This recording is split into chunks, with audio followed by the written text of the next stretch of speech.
আসসালামু আলাইকুম ওয়া রাহমাতুল্লাহ। আল্লাহর অলৌকিক সাহায্য কখন আসে? আল্লাহর অলৌকিক সাহায্য তার বান্দার প্রতি বিশেষ অনুগ্রহের নিদর্শন। এটি এমন এক অবস্থা যখন বান্দা নিজেকে সম্পূর্ণরূপে অসহায় মনে করে এবং আল্লাহর প্রতি পূর্ণ নির্ভরশীল হয়। সাধারণত জীবনের বিশেষ পরিস্থিতিতে এই সাহায্য আসে। এই ভিডিওতে আল্লাহর অলৌকিক সাহায্য যখন আসে তার 9টি পরিস্থিতি উল্লেখ করা হলো। নাম্বার 1, পূর্ণ তাওয়াক্কুল বা আল্লাহর উপর নির্ভরশীলতা। পূর্ণ তাওয়াক্কুল আল্লাহর উপর নির্ভরশীলতা হলো এমন একটি মানসিক অবস্থা যেখানে মানুষ তার সমস্ত প্রয়োজন, বিপদ এবং সমস্যার সমাধানের জন্য একমাত্র আল্লাহর উপর নির্ভর করে। এর অর্থ এই নয় যে কাজ করা বন্ধ করতে হবে, বরং সর্বোচ্চ প্রচেষ্টা করার পর আল্লাহর উপর ভরসা রাখতে হবে। আল্লাহ তাআলা রাব্বুল আলামিন বলেন, যে আল্লাহর উপর ভরসা করে তিনিই তার জন্য যথেষ্ট। সূরা আত-তালাক আয়াত নাম্বার 3। আল্লাহ তাআলা রাব্বুল আলামিন আরও বলেন, যদি তোমরা মুমিন হয়ে থাকো তবে আল্লাহর উপরই ভরসা করো। সূরা আল ইমরান আয়াত নাম্বার 160। ইতিহাসে দেখা যায় নবীগণ ও সৎকর্মশীল ব্যক্তিগণ তাদের তাওয়াক্কুলের মাধ্যমে অনেক কঠিন পরিস্থিতি থেকে মুক্তি পেয়েছেন। হযরত ইব্রাহিম আলাইহিসসালামকে আগুনে ফেলে দেওয়া হয়েছিল, কিন্তু তিনি আল্লাহর উপর পূর্ণ তাওয়াক্কুল রেখেছিলেন। আল্লাহ আগুনকে শীতল এবং নিরাপদ করে দিয়েছিলেন। সুবহানাল্লাহ। নাম্বার 2, দোয়ার মাধ্যমে সাহায্য চাওয়ার সময় আল্লাহর অলৌকিক সাহায্য আসে। দোয়া প্রার্থনা একজন মুমিনের জন্য এক অসাধারণ শক্তি এবং আল্লাহর রহমত। দোয়ার মাধ্যমে আল্লাহর অলৌকিক সাহায্য আসে, কারণ আল্লাহ নিজেই কোরআনে বারবার মানুষকে তার কাছে দোয়া করতে উৎসাহিত করেছেন এবং প্রতিশ্রুতি দিয়েছেন যে তিনি দোয়া কবুল করবেন। আল্লাহ তাআলা রাব্বুল আলামিন বলেন, তোমরা আমাকে ডাকো, আমি তোমাদের প্রার্থনা কবুল করব। সূরা আল মুমিন আয়াত নাম্বার 60। যখন আমার বান্দারা আমার সম্পর্কে তোমাকে জিজ্ঞাসা করে তখন বলে দাও, আমি তো খুব কাছেই। আমি আহ্বানকারীর দোয়া কবুল করি যখন সে আমাকে আহ্বান করে। সূরা আল বাকারা আয়াত নাম্বার 186। নাম্বার 3, অসহায়ত্বের চরম পর্যায়ে পৌঁছালে আল্লাহর অলৌকিক সাহায্য আসে। অসহায়ত্বের চরম পর্যায়ে পৌঁছালে আল্লাহর কাছ থেকে অলৌকিক সাহায্য আসার একটি আল্লাহর নিয়ামত। যখন মানুষ নিজের সামর্থ্যের শেষ সীমায় পৌঁছে যায় এবং একান্তভাবে আল্লাহর উপর নির্ভর করে, তখন আল্লাহ তার অসীম দয়া ও কুদরতের দ্বারা সাহায্য করেন। এই দয়া ও সাহায্য মানুষের জন্য একটি পরীক্ষার ফলস্বরূপ, যা তাকে আল্লাহর আরও নিকটে নিয়ে যায়। আল্লাহ তাআলা বলেন, তোমাদের উপর যদি বিপদ আপতিত হয় এবং তোমরা অসহায় হয়ে যাও তখন আল্লাহর সাহায্য আসে। সূরা আল বাকারা আয়াত নাম্বার 214। অসহায় অবস্থায় মানুষ তার হৃদয়ের গভীর থেকে আল্লাহকে ডাক দেয়, যা আল্লাহর কাছে খুবই প্রিয়।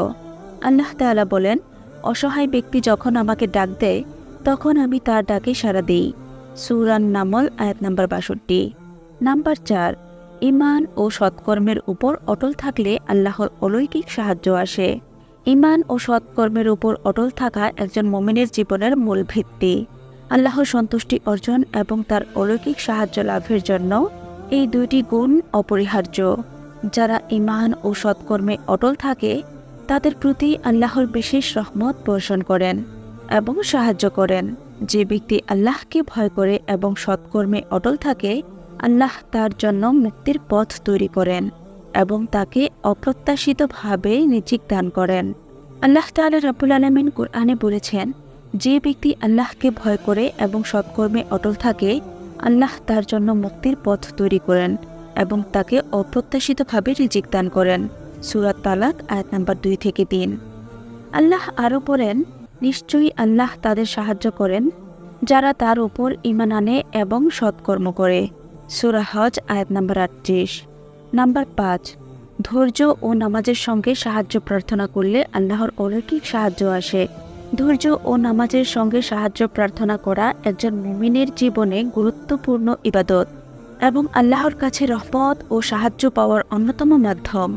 কোরআন ও হাদিসে বারবার এই বিষয়টি উল্লেখ করা হয়েছে যে ধৈর্য ও সালাতের মাধ্যমে আল্লাহর কাছ থেকে অলৌকিক সাহায্য আসে। আল্লাহ বলেন, তোমরা ধৈর্য ও নামাজের মাধ্যমে সাহায্য প্রার্থনা করো।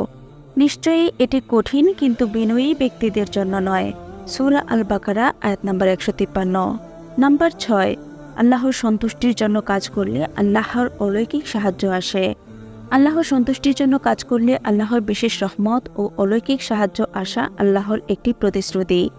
যারা নিজের স্বার্থকে পেছনে ফেলে আল্লাহর জন্য কাজ করে, আল্লাহ তাদের সাহায্য করেন, তাদের পথ সহজ করেন এবং তাদের দুনিয়া ও আখিরাতে মর্যাদা দেন।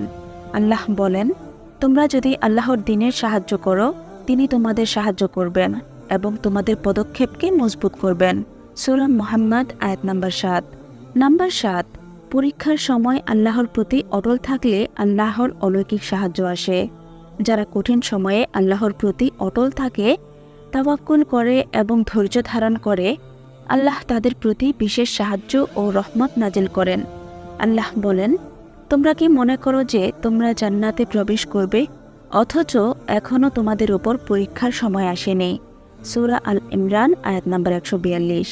নাম্বার 8, যখন আল্লাহর জন্য কান্না করা হয় তখন আল্লাহর অলৌকিক সাহায্য আসে। আল্লাহর জন্য কান্না করা হলো আল্লাহর কাছে বান্দার বিনয় ও আত্মসমর্পণের প্রকাশ। আল্লাহর ভয়ে কিংবা তার প্রতি ভালোবাসার কারণে চোখের পানি ঝরানো আল্লাহর রহমত ও সাহায্য লাভের মাধ্যম।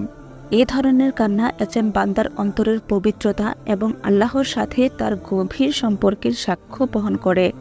যখন বান্দা আল্লাহর জন্য কাঁদে, তখন আল্লাহ তার অন্তরের দুঃখ দূর করেন এবং সমস্যার সমাধান করে দেন।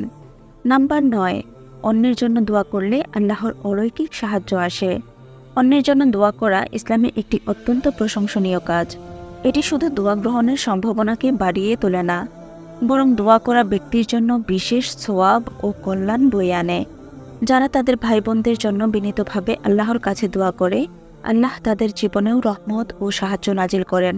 রাসূলুল্লাহ সাল্লাল্লাহু আলাইহি ওয়াসাল্লাম বলেছেন, যে ব্যক্তি তার মুসলিম ভাইয়ের জন্য গোপনে দোয়া করে, ফেরেশতারা তার জন্যও একই দোয়া করেন।